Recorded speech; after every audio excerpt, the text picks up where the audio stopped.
সেই সকাল থেকে নদীতে জাল ফেলছি, তবু একটা মাছ উঠল না। আজ মনে হয় খালি হাতেই বাড়ি ফিরতে হবে। আরে, জালটা কেমন ভারী ভারী ঠেকছে, দেখি তো তুলে।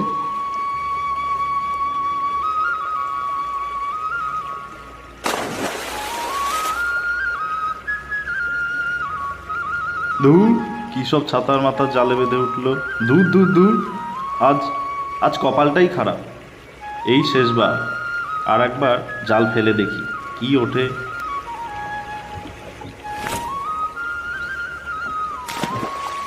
আরে, জালটা নড়ছে মনে হচ্ছে। হ্যাঁ, ঠিকই ঠাউর করেছি, একবার তুলেই দেখি। হ্যাঁ,